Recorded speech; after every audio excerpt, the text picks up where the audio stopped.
A Jew cannot have full joy if there is one Jew that is lacking something. Guten Erev Shabbos, my dear friends. This week, Parshas Kisavai, it is Shabbos Slichas. Saturday night we begin to say Slichas at midnight, and we're going to do it with a Farbrengen before, because we are doing Teshuvah with Simcha, with happiness and joy. Yesterday was Chai Elul. It was the birthday of the Baal Shem Tov, the founder of the Hasidus, and the birthday of the Alter Rebbe, the first Chabad Rebbe, the author of the Tanya. And one thing we see in common between Chai Elul and the portion Ki Tavo, and that is the concept of Ahavat Israel, the love for a fellow Jew. This is one of the foundations in Hasidus, is to love your fellow Jew like yourself. Seeing the other Jew not for what you see outside, you see what's inside. That we are really, really one. And this we see also in the portion of Ki Tavo. You see, one of the mitzvahs in the beginning of the parsha talks about V'aya Ki Tavo el Aretz, that when we come to the land of Israel, we should, it says V'yirishta v'yeshavta ba, when you settle it. Then the mitzvahs, the Torah says, that when you plant the fruits and the fruits grows, you have to bring the first fruit, the bikurim, to the holy temple and to give thanks, to show thanks to Hashem, to give it to the Cohen.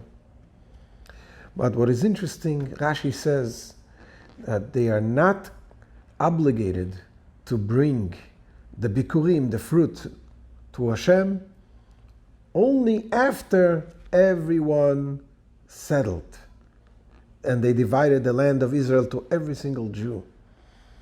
And that took 14 years. It took 7 years for the Jews to conquer the land of Israel, and then 7 years to divide. That means until 14 years they did not bring the bikurim, and the question is why? If one Jew has his own farm and he already settled, doesn't he have to bring thanks to Hashem, to bring the bikurim, the fruits to God, to the temple, to show thanks? And the answer is, the Rebbe says, that the Torah says that this mitzvah, we give thanks to Hashem when we rejoice in what God gave us. V'samachta b'kol hatov, that when we rejoice with what God gave us. A Jew cannot have full joy if there is one Jew that is lacking something.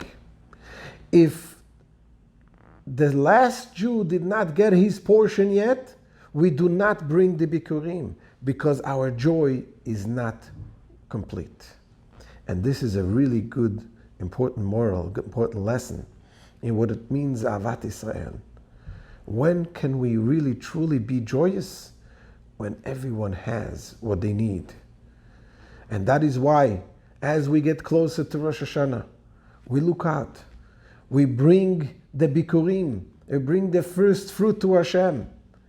The Rebbe says the first fruit is also to bring another Jew to Hashem, to the way where he belongs, he or she. We're coming closer to this special day, Rosh Hashanah. The king is now in the field.